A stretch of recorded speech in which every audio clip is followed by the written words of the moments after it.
Today and this morning and this afternoon we're going to be getting hopefully a bit of a grip on Old Testament history. The trade routes converge on this area where we are now, in particular on the town of Hazor.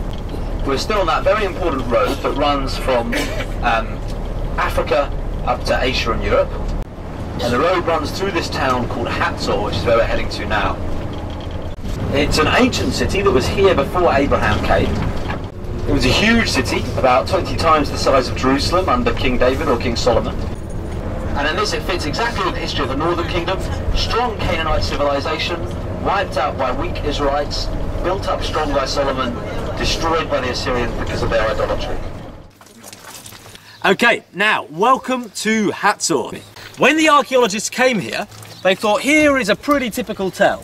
It's a big one, about 12 acres or so. But then they looked down this way, and there's this whole field here, and they kept finding archaeological remains in that field. And they realised there was a wall right around the edge. And first the archaeologists said, well, maybe it's a chariot park where they exercised their chariots. But everywhere they dug, they found houses. And they realised this whole area down here was also settled like this area up here. Jerusalem under David was about 10 acres, even though it was the capital of a great king. Hazor under the Canaanites was 200 acres. The Canaanites were a strong civilization. How were they beaten by a bunch of nomads? The archaeologists say it's a mystery how this big, strong civilization was replaced with a weak, little civilization that couldn't even live in this whole bit up here. I think the answer to the mystery is that God defeated them. What can you see over there between those two trees? A gate, thank you, Vitaly. That's very much like the one we saw at Megiddo yesterday, isn't it? It's the Solomonic gate. But notice where it is. It's only taking up half of this upper area, isn't it? Joshua 11 tells us that Hazor was the head of all the kingdoms. Canaan consisted of lots of cities, each with a king. Most of those kings were little petty warlords, really, just controlling a little area. But in Joshua 11, the Jabin, the king of Hazor, he is the one who calls all the others together. And I mean, that makes sense when we come here and see the size of his city. Then come and look down here. This is the bit where the upper city and the lower city met. And what we've got here is a gate complex. So the upper city was walled, and to come from the lower city to the upper city, you had to come through a gate here. You see the two bits of basalt there marking the entrance? But do you see in front of those steps, Canaanite altar at the gates? The only way into the city would have been through this gate, and so everyone would have to come in and out through here. Any deal done here would have been done in the most public place. And Ruth, we also read about a deal being done in a gate. It's not here, it's in Bethlehem. But we don't have the gates in Bethlehem anymore. But a deal was done. You know the story of Ruth, don't you? Ruth, the glamorous Moabitess here, has come home with her mother-in-law back to Bethlehem. Now she's caught the eye of a rich landowner, Boaz. And he seems to be looking after her, protecting her. And in Ruth chapter 3, she goes to see him and encourages him to finish the job and marry her. But he says there's a problem. There's a dodgy kinsman redeemer who is first in line to marry Ruth and thus get the land. Move aside, Sonny. Move aside. So he says, wait a minute, I'll just have to sort it out. You know, if he wants to redeem it, that's okay, but otherwise I'll redeem it. And Ruth goes home to Naomi and tells Naomi about it, and Naomi goes, don't worry, he'll sort it out. This is what we read in Ruth chapter 4. Meanwhile, Boaz went up to the town gate and sat there. When the kinsman redeemer he had mentioned came along, Boaz said, come over here, my friend, and sit down. So he went over and sat down. Boaz took 10 of the elders of the town, here they are, and said, sit here. And they did so. Then he said to the kinsman redeemer, Naomi, who has come back from Moab, is selling a piece of land that belonged to our brother Elimelech. I thought I should bring the matter to your attention and suggest that you buy it in the presence of the elders of my people. If you'll redeem it, do so, but if you will not, tell me, so that I will know, for no one has the right to do it except you, and I am next in line. I've got the cash right here. I will redeem it, he says. Then Boaz said, on the day you buy the land from Naomi, you acquire the dead man's widow in order to maintain the name of the dead with his property. Now suddenly this isn't such a good deal. He's going to end up having children for another man who is dead. I'll take away some money, I think. And he's going to have to support these new members of his family. Really good idea. This, the kinsman redeemer said, then I cannot redeem it because I might endanger my own estate. You redeem it yourself, I cannot do it. No. Now, in earlier times in Israel, for the redemption and transfer of property to become final, one party took off his sandal and gave it to the other. This was the method of legalizing transactions in Israel. So the kinsman redeemer said to Boaz, buy it yourself. And he removed his sandal. Then Boaz announced to the elders and all the people, today you are witnesses that I have bought from Naomi all the property of Elimelech, Kilion and Mahlon. I have also acquired Ruth the Moabitess, Mahlon's widow, as my wife. Today you are witnesses. Then the elders and all those at the gate said, we are witnesses. We are witnesses. And thus, you see, it was all done in public and honourably. It was all done at the city gate. To some extent, we have more revelation. Well, we're coming now into a massive Canaanite palace. So behind us here we've got, we're not quite sure whether it's an altar or whether it's the base for a big throne. Probably an altar. And then looking this way, we can see a very square palace. Who does this palace belong to? There's a very interesting thing about it, which is that it was burnt. It was burnt so much that ash a metre deep was found here. It was clearly burnt by a hostile army. And most people agree it was burnt around 1250. And so if you go for the other dating of the Exodus, then it would make sense that it was burnt by Joshua. And so it's possible that this is the palace of Jabin, the king of Hazor, the one who opposed Joshua and was defeated by Joshua. Let's read about that from Joshua 11. When Jabin, king of Hazor, heard of this, he sent word to Jobab, king of Madon, to the kings of Shimron and Akshaph, to the northern kings who are in the mountains, in the Arabah south of Kinnereth, in the western foothills, and in Naphoth Dor on the west, to the Canaanites in the east and the west, to the Amorites, Hittites, Perizzites and Jebusites in the hill country, and to the Hivites below Hermon in the region of Mitzpah. They came out with all their troops and a large number of horses and chariots, a huge army, as numerous as the sand on the seashore. All these kings joined forces and made camp together at the waters of Merom to fight against Israel. The Lord said to Joshua, do not be afraid of them, because by this time tomorrow I will hand all of them over to Israel slain. You are to hamstring their horses and burn their chariots. So Joshua and his whole army came against them suddenly at the waters of Merom and attacked them, and the Lord gave them into the hand of Israel. They defeated them and pursued them all the way to Sidon, to Misrephoth-Maim, and to the valley of Mitzpah on the east, until no survivors were left. Verse 10, at that time Joshua turned back and captured Hazor and put its king to the sword. Hazor had been the head of all these kingdoms. So it's possible this is the palace of that Jabin who opposed Joshua as he invaded. Let the adventure continue. Aye. Illegal excavations are very frowned upon.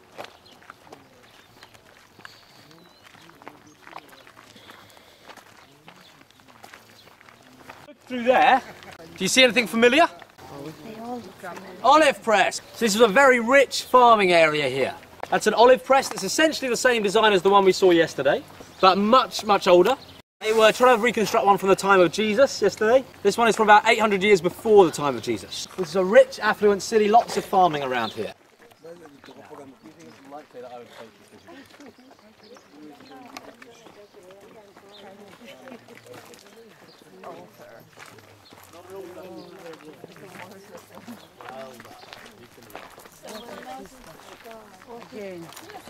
Remind me, what is the classic problem of these cities? Water. Why is water a problem? So you're on a hill and a spring's at the bottom. And so if your enemies just come and camp around the edge, stop you leaving, you're going to end up drying out and dying of thirst. That's not good. So to make it a strong, well-defended city, you've got to find some access to water. And here, what they've done is dig out a big vertical hole with steps around the edge, and then a big shaft that goes to the water. And the water's right down the bottom of that hole. Amazing, isn't it? It's 40 metres deep, and then it goes that way to the water. 2,800 years old. Showing us this is a rich city. We've seen it's well defended. We've seen for many, many years it was a rich city because it's in such a good location. So the question is, why has no one lived here for 2,700 years? Do you think that's an interesting question? I do. So if you don't, I'm sorry. Let's go up here and see whether we can answer it. Now behind me here we have an ancient temple. In the middle of it we have a standing stone, and the standing stone carries reasonably obvious symbolism. But the symbolism is, you know, it's yeah.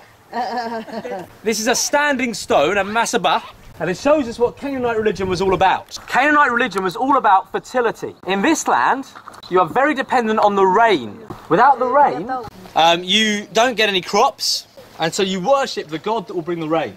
And this meant the Israelites had to trust God if they were to grow crops. And this was difficult for them. They were meant to destroy all the Canaanites, but they didn't. And as a result, you can imagine what happened when one year the harvest wasn't so good, because there hadn't been much rain. They went to the Canaanites and they said, hey, how do we grow crops here? And they said, well, it's very simple. You set up a standing stone, you make sacrifices to Baal, the lord of the storm god. He sends the rain. You go and have sex with the shrine prostitutes, and as you are doing this, it makes the gods think fertile thoughts, and so the land gives its crop. That's how you grow food here. And, you know, if you're not growing any food, you die. You have nothing to eat. Your family dies. And these Canaanite agricultural consultants are very confident it's worked for them for hundreds of years. So will we trust the Lord, the God who brought us out of Egypt, or will we turn to the gods around us, of the land? That's the question for the Israelites in the period of the Judges and during the period of the Kings. And tragically, they're not faithful to God. And so God brings the Assyrians, and this area is conquered. And God declares that Hazor will be empty. Jeremiah 49 verse 33. Hazor will become a haunt of jackals, a desolate place forever. No one will live there, no man will dwell in it. And so Hazor, here we are, and it's empty. So this is the history really of the Northern Kingdom.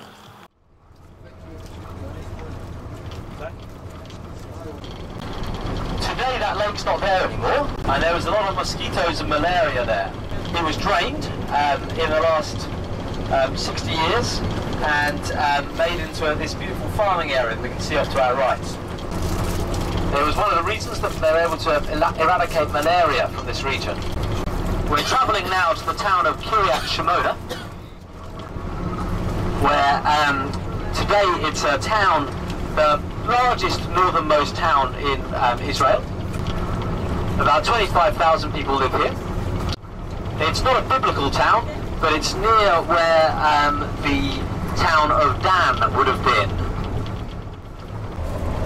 Dan is the northernmost city of Israel, and it's named after the tribe of Dan who lived here. But they weren't meant to live here. They were meant to be living down near Tel Aviv, on the coastal plain. Let's pick up the story in Judges chapter 18. In those days, Israel had no king, and in those days the tribe of the Danites was seeking a place of their own where they might settle, because they had not yet come into inheritance among the tribes of Israel. So the Danites sent 5 warriors from Zorah and Eshtaol to spy out the land and explore it. These men represented all their clans. They told them, go, explore the land.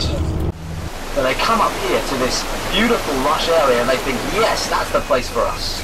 They go home and they gather their men for battle and they march north. And in verse 27 we read the summary.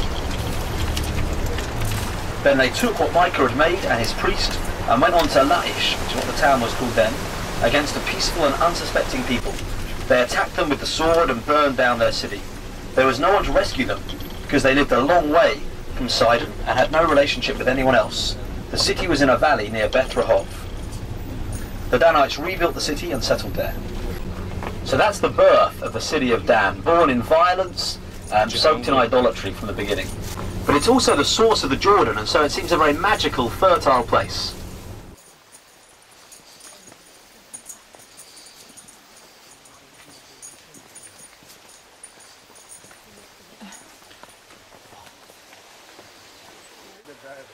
Well, we've been making our way up by the Jordan River. There's a good amount of river going under that bridge, isn't there? It's where it all begins. The water lands on the limestone-filled mountains up there, soaks in, runs down, and then when it hits this basalt layer down here, see this stone's this dark grey basalt instead of the white limestone, it comes flowing out. And here it is just flowing out of these rocks behind me. And so this area here is very lush, very fertile, very green. You're sitting under a fig tree, there's green trees everywhere. And that's why the Danites wanted to come and capture this area. It wasn't the area that God had given them, it was an area that was lush and green and fertile. And if your religion is fertility religion, if the point of your religion is to get water so things will grow, then this is a very significant place. Water just comes out of the rock, and everything is growing very lovely. And so they set up their idol here for worship, and they had a priest here, not a son of Aaron, the family that had been made priests by God, but a son of Moses, and Moses is still very important. And so people used to come here to worship at Dan. So that was going on during the period of Judges, but it seems that David did his best to stop it. But David had a son called Solomon, and what was Solomon like? So he was very wise, very smart, but also very stupid because he didn't do the things he was meant to do. He got lots of money, lots of women, the horses, and he set up temples to false gods because these things turned his heart away from God. And God warned him, "You won't have peace now, but I'm not gonna take the kingdom away from you because I love your father. But your son, his time he will lose a large chunk of the kingdom." Solomon set up forced labour to try and pay off the debts that he'd built up to other kings, forcing his people to go abroad and work for these other kings. And in his time there was a rebellion. One man tried to lead a rebellion. His name was Jeroboam, but the rebellion failed, and Jeroboam ran away to Egypt. But then Solomon's son was made king, Rehoboam. And in chapter 12 we read about it of 1 Kings. Rehoboam went to Shechem, for all the Israelites had gone there to make him king. When Jeroboam, son of Nebat, heard this, he was still in Egypt, where he had fled from King Solomon. He returned from Egypt. So they sent for Jeroboam, and he and the whole assembly of Israel went to Rehoboam and said to him, "Your father put a heavy yoke on us, but now lighten the harsh labour and the heavy yoke you put on us, and we will serve you." So they're saying, cut back on the forced labour and we'll happily have you as our king. Rehoboam answered, "Go away for 3 days and then come back to me." So the people went away. Then King Rehoboam consulted the elders who had served his father Solomon during his lifetime. "How would you advise me to answer these people?" he asked. They replied, "If today you will be a servant to these people and serve them and give them a favourable answer, they will always be your servants." Now these guys have helped Solomon run this massive empire. They've been part of the wisest kingdom. Their advice is good. Solomon said a gentle word turns away anger. But Rehoboam rejected the advice the elders gave him and consulted the young men who had grown up with him and were serving with him. He asked them, "What is your advice? How should we answer these people who say to me, 'Lighten the yoke your father put on us'?" The young men who had grown up with him said, "Tell these people who have said to you, 'Your father put a heavy yoke on us, but make our yoke lighter.' Tell them, 'My little finger is thicker than my father's waist. My father laid on you a heavy yoke, I will make it even heavier. My father scourged you with whips, I will scourge you with scorpions.'" This isn't very good advice. This isn't going to make them his friends.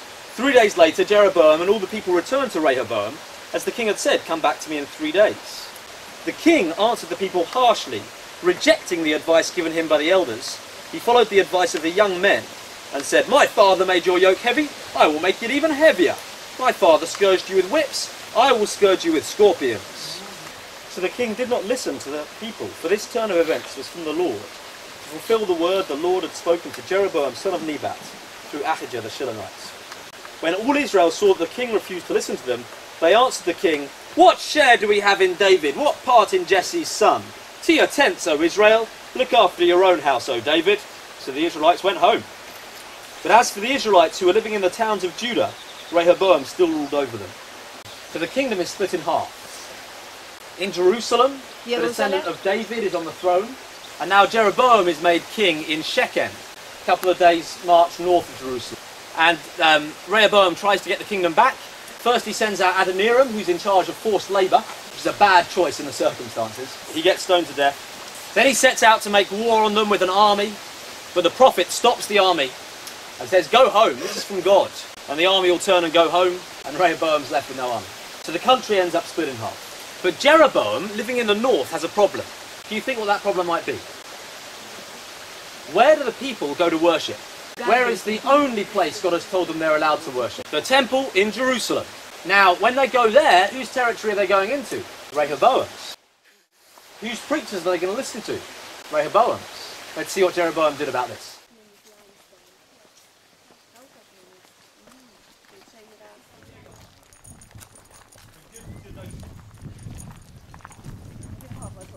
So, Jeroboam has a problem. He doesn't want people hearing the preaching down in Jerusalem about how God gave the kingdom to David. What should he do? He can trust God, do the right thing. He doesn't seem to consider that option. Or he could set up his own religion with temples in his territory. One down on the border near Jerusalem, Bethel, and one in this magical place up here where the descendant of Moses used to be a priest, at Dan. Here we are. And this is where Jeroboam built a temple. You're sitting on the steps of the temple and you're looking at his altar. Let's read from 2 Kings 12 verses 28 to 30. After seeking advice, the king made 2 golden calves. He said to the people, "It is too much for you to go up to Jerusalem. Here are your gods, O Israel, who brought you up out of Egypt." One he set up in Bethel and the other in Dan. And this thing became a sin. The people went even as far as Dan to worship the one there. Jeroboam built shrines on high places and appointed priests from all sorts of people, even though they were not Levites. So, Jeroboam sets up a temple up here, like the one in Jerusalem, but his own one. And people would come and worship here for many generations. They were still worshipping here, even after this area had been captured by the Assyrians. They were going abroad to come and worship here, to worship the golden calf here. Now Dan seems to be under a curse of God. In the book of Revelation, the vision that John has is explained to him by the voice. I heard the number of those who were sealed, and that voice just doesn't talk about the tribe of Dan. Dan is rubbed out from the history. So this is designed to show us the altar. This altar is the same sort of size and scale as the one of the tabernacle would have been. The one of the temple would have been twice as deep, twice as wide, twice as high. See the horns on the corners of the altar? So Joab holds onto the horns of the altar outside the tabernacle to try and avoid being killed. They would have been this sort of size.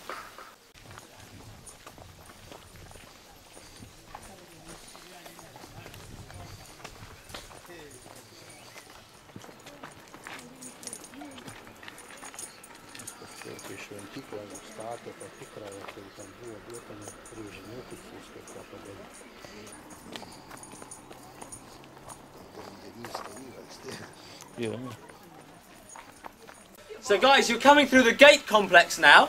You can see the storerooms and the guard rooms there. So remember we said that the gate is very important for the defence of the city, but also as a meeting place, a gathering place. And so here we have the king sitting on her throne, and some of her slaves sitting at the bottom, and ruling from her throne here.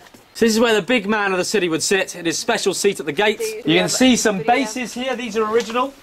So there'd be big like poles in those bases and canopy over the top so the king doesn't have to sit in the sun.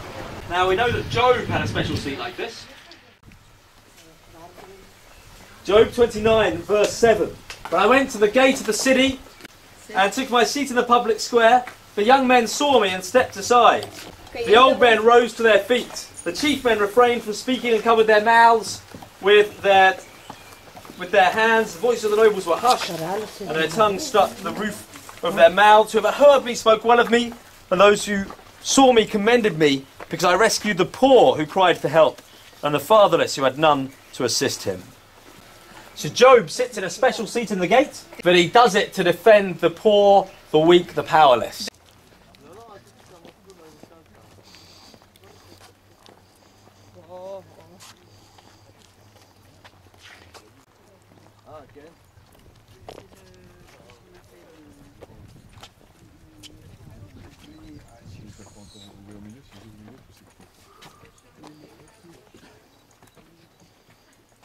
Now, does anyone know who invented the arch? It was actually, most people will tell you it was the Romans. The Greeks didn't use arches, not until the Roman period began. And so lots of people say the first people to build arches were the Romans. However, here we have an arch that predates the Romans, or 1500 years, sorry. And it's built by the Canaanites. That's a beautiful piece of work, isn't it? Made out of mud. And yeah, that's a Canaanite arch. And it's likely that when the patriarchs were travelling in this area, to get to Haran, they'd have to go further north, as they'd travel past Dan, or Laish as it was then, and they probably would have gone in to rest in this city of Laish, and they would have gone up these stones here, and in through that archway there. Crazy, eh? She's already featured in the photo.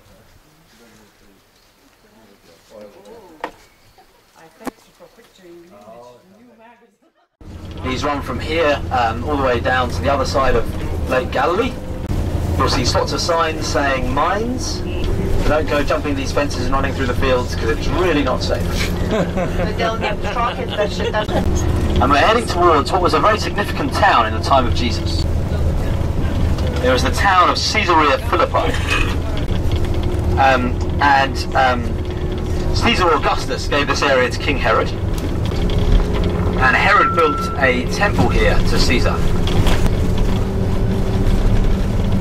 Philip's son Herod then built up the city and made it his capital. And it's the main source of the Jordan. And so there were all sorts of temples here. Temples to Caesar, temples to the river, temples to the Greek god Pan. And this is where Jesus brought the disciples in Mark chapter 8 to ask them a very significant question. It wasn't actually explicitly here, it was in the villages around here. Jesus and his disciples went on to the villages around Caesarea Philippi. On the way he asked them, "Who do people say I am?"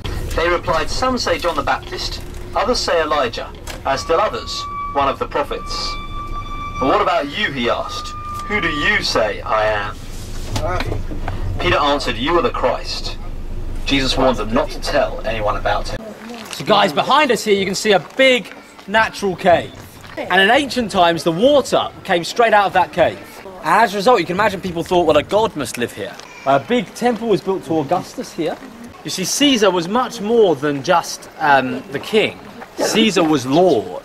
And so for the Christians to claim that Jesus is Lord was an act of rebellion. And then here is where they used to worship the god Pan. They'd make sacrifices to Pan, throw them into the chasm, and if the blood came out, if blood came out in the water, then it showed the sacrifice had not been accepted. And up there you can see niches in the rock where there would have been statues of the god Pan. Pan's the one who played panpipes and was seen as a shepherd god.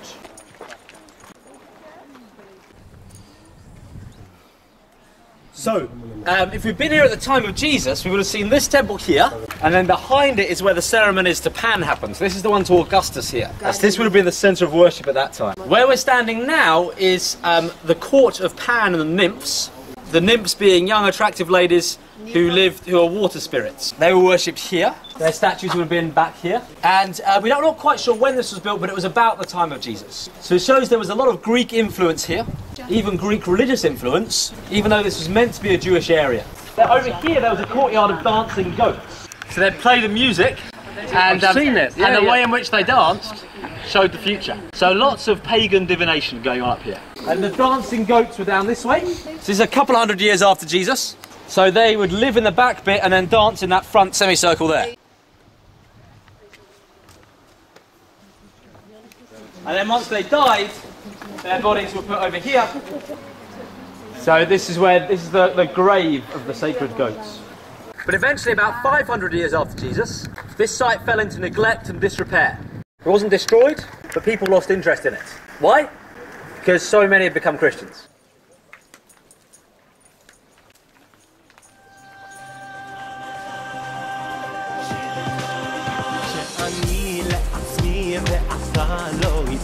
מעניק שאני בנפרד